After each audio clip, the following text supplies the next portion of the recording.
Soni limited. अब यहाँ पे क्या है, हमारे पास इक्विटी शेयर कैपिटल दिया हुआ है, 8% प्रेफरेंस शेयर दिया हुआ है, 10% डिबेंचर दिया हुआ है। अब इन्वेस्टमेंट इन शेयर दिया हुआ है 1,50,000 और 1,00,000। अब उसके बाद है during the year 17-18 Sony limited issue the bonus share in the ratio of 4:1 by capitalizing the reserve. उसके बाद है 10% डिबेंचर व रिडीम। ठीक है, तो ये सब इंफॉर्मेशन हमें दी हुई है। अब हम लोग तो बहुत टफ क्वेश्चन नहीं है।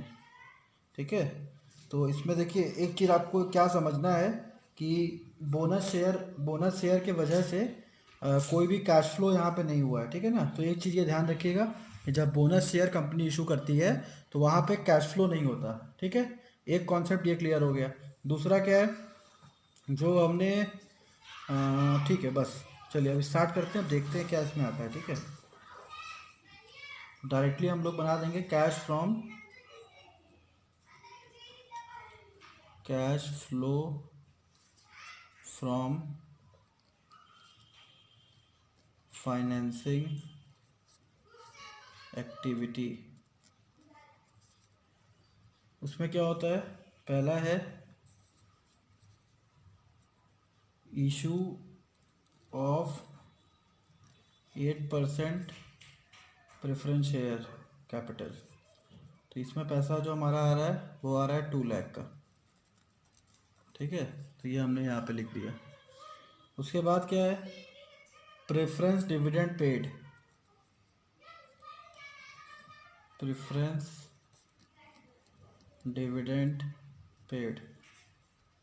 अब प्रेफरेंस डिविडेंड देखिए कितना पे किया है इसने, तो क्वेश्चन में 8,000 रुपये दिया हुआ है ना, तो उसी को हम लोग 8,000 लिख दिए।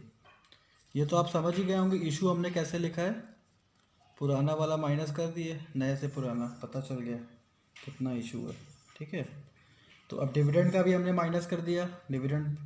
उसके बाद देखिए अब देखना है डिबेंचर में क्या हुआ है। डिबेंचर में देखिए रिडम्पशन हुआ है, कैसे हुआ है, 2017 में देखिए डिबेंचर था, 18 में गायब हो गया, मतलब हमने पैसा लोगों को वापस कर दिया। तो 3,00,000 रुपीज़ ये वापस कर दिया, प्लस हमने प्रीमियम भी वापस कर दिया। ठीक है, तो प्रीमियम हमको कैलकुलेट करना पड़ेगा।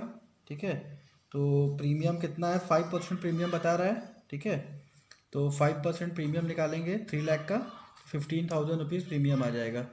तो उसको यहाँ पे लिख देंगे रिडिम्पशन ऑफ 10% डिबेंचर। ठीक है, तो यहाँ पे क्या हो जाएगा, 3,00,000 प्लस 15,000, टोटल अमाउंट हो जाएगा 3,15,000 रुपीज़ माइनस में हो जाएगा। ठीक है, तो ये हो गया हमारा 3,15,000 रुपीज़ माइनस में। उसके बाद नेक्स्ट क्या है, इंटरेस्ट पेड ऑन डिवेंचर। तो इंटरेस्ट जो हमने पे किया है वो आ रहा है इंटरेस्ट पेड ऑन डिवेंचर। तो कितना हमने इंटरेस्ट पे किया उसको देखते हैं। इंटरेस्ट जो हमने पे किया है वो हमारा आ रहा है टोटल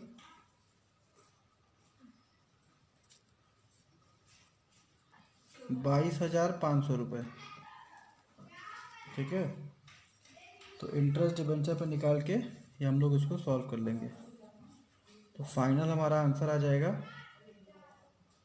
-45,500। ठीक है, तो ये हमारा फाइनल आंसर है -145,500 रुपये। क्लियर है, इसको आप लोग नोट कर लीजिए।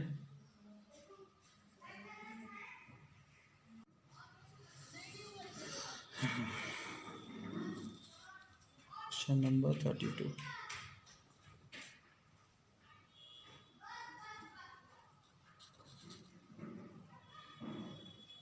तो देखते हैं पहले कोई अकाउंट बनाने की ज़रूरत है कि नहीं। इस क्वेश्चन में आपको अकाउंट बनाना पड़ेगा, क्योंकि देखिए एक्यूमुलेटेड डेप्रिसिएशन का ओपनिंग क्लोजिंग दिया हुआ है, प्लस प्लांट मशीनरी का भी ओपनिंग क्लोजिंग दिया हुआ है। बिना अकाउंट बने आपका ये क्वेश्चन लग ही नहीं पाएगा। ठीक है, तो सबसे पहले हम लोग अकाउंट बनाते हैं। तो देखिए ये सब इंडिकेशन है, जहाँ पे आपको ओपनिंग क्लोजिंग दिया हुआ है और नीचे एडजस्टमेंट में कुछ दिया हुआ है तो आपको इसको करना है, ठीक है। Accumulated depreciation account. अब देखो इसमें क्या क्या है। पहले डेप्रिसिएशन है तो यहाँ से स्टार्ट होगा, बाय बैलेंस बीडी 2,20,000। उसके बाद है टू बैलेंस सीडी, ये हो गया 2,68,000। ये हमने यहाँ पे लिख दिया, ठीक है। अब देखिए अब हमें क्या करना है, हमारे पास डेप्रिसिएशन दिया हुआ है तो हम लोग बाय डेप्रिसिएशन है वो है 80,000, ठीक है। अब इसको हम लोग प्लस करेंगे तो हमारा आएगा 3,00,000 रुपये,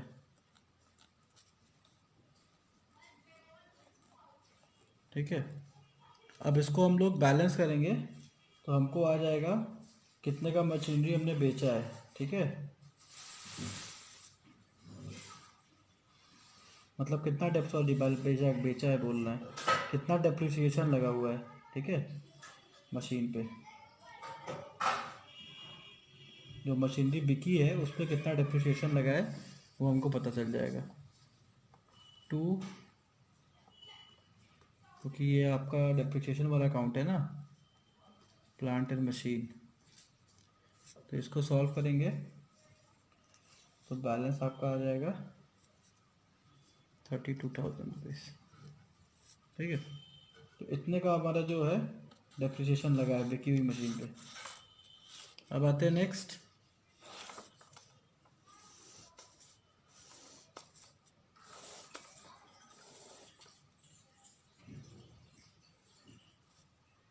टू बैलेंस बीडी। अब 8,50,000 रुपये, ठीक है। उसके बाद क्या है, बाय बैलेंस सीडी, ये हो गया 10,30,000 रुपये, ठीक है। अब यहाँ से देखिए आपको क्या क्या दिया है, तो इसमें अब सेल ऑफ मशीनरी दिया नहीं है, पहले वो फाइंड आउट करना पड़ेगा। इसको एक मिनट रोक देते हैं, ठीक है। पहले हम लोग देखते हैं क्या मशीनरी हमारी आ रही है, तो नीचे लिख देते हैं कॉस्ट ऑफ मशीन हमारी 1,50,000 रुपये की है, ठीक है। उसमें एक्यूमुलेटेड डेप्रिसिएशन हमने फाइंड आउट किया है कि 32,000 रुपीज़ का एक्यूमुलेटेड डेप्रिसिएशन लग रहा है, तो उसको माइनस कर दिए। और जो हमारा सेल हो रहा है, अगर लॉस हो, हाँ लॉस दिया हुआ है ना, एक मिनट रुक जाइए देख लेते हैं।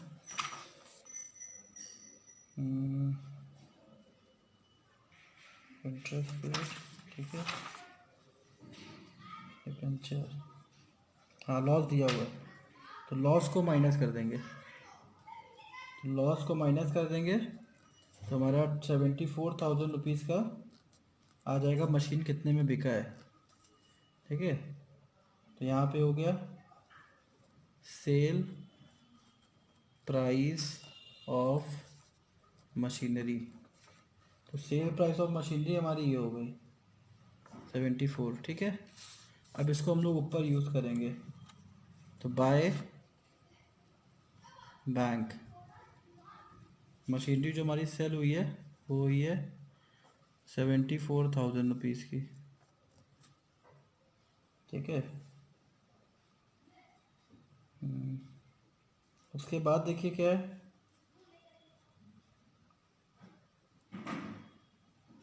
बाय लॉस कितना हुआ है वो देखना है, तो बाय लॉस भी हमारे क्वेश्चन में दिया ही है, वो हो गया आपका 44,000 रुपीज़ का बाय लॉस। तो आपने अपना नुकसान लिख दिया कितने का नुकसान है। उसके बाद और क्या करना है, अब जो मशीन बिकी है उस पर कितना डेप्रिसिएशन लगा है वो भी हमको पता है, बाय एक्यूमुलेटेड डेप्रिसिएशन, वो हमारा डिप्रिसिएशन जो लगा है वो है 30,000, 32,000 रुपये। ये हो गया, ठीक है। अब इसको हम बैलेंस कर देंगे, तो बैलेंस करेंगे तो कितना आ जाएगा, 11,80,000, 11,80,000, ठीक है। अब इसका जो बैलेंसिंग फिगर होगा वो हमारा टू बैंक हो जाएगा। ये हमारा हो गया 3,30,000 रुपीज़, ये हमारा बैलेंसिंग फिगर आ गया। तो उसमें करते समय थोड़ा ध्यान दीजिएगा, बहुत कुछ है इसमें, ठीक है। देखिए ये पार्ट अलग से हम लोग ने फाइंड आउट किया है, नीचे वाला, तो इसको भी थोड़ा ध्यान दीजिएगा, तब आपको पता चलेगा कितने का मशीनरी बिका है।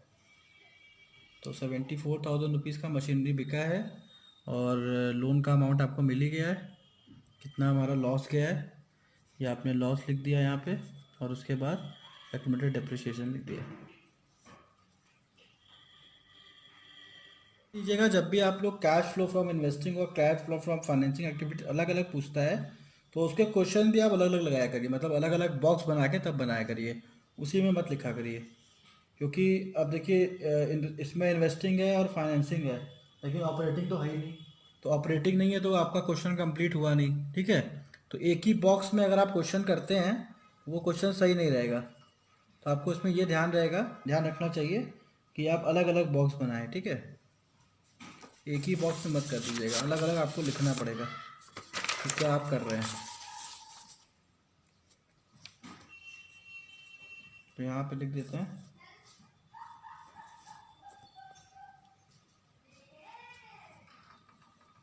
Cash flow from investing activity, ठीक है। Cash flow from investing activity हमने लिख दिया। उसके बाद आ रहा है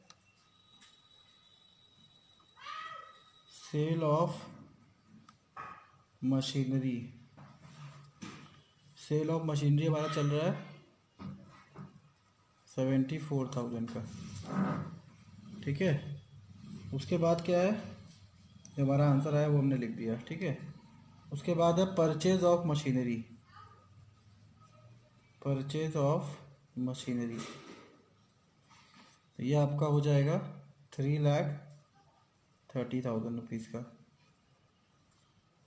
अब इसका फाइनल बैलेंस जो आ जाएगा माइनस में आ जाएगा 2,56,000 का। ये आपका माइनस बैलेंस में आंसर आ गया, ठीक है। तो ये आपका अलग बॉक्स बनेगा, और उसके बाद एक बॉक्स आप अलग बनाएंगे जिसको आप बोलेंगे cash flow from financing activity. अब देखिए इसमें क्या क्या है, रिडम्पशन ऑफ डिबेंचर। तो रिडम्पशन में आपको दोनों दिखाना पड़ेगा, 150 प्लस 6,000, ठीक है। रिडम्पशन जो हो रहा है आपका वो हो रहा है 156 का। उसके बाद क्या है,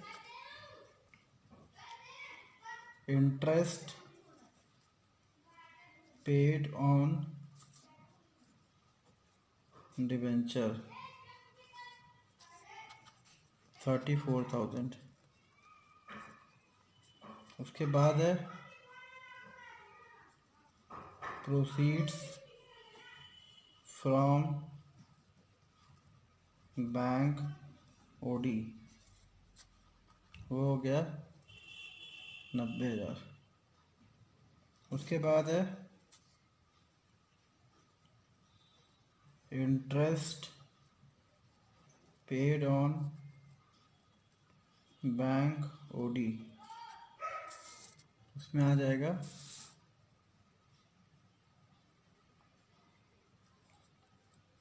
28,000 रुपीज़। अब जो आपका फाइनल आंसर है वो आ जाएगा -28,000। ठीक है, तो इस तरीके से आपका क्वेश्चन सॉल्व होगा। तो इसको आप लोग इस तरीके से लगा लेंगे। अब यहाँ पे आपको प्रोसीड फ्रॉम द बैंक जो था ओवरड्राफ्ट वो आपने लिख दिया, प्लस कर दिया, और interest paid on bank OD था वो माइनस कर दिया। तो आपका फाइनल जो आंसर है वो इसमें आ गया।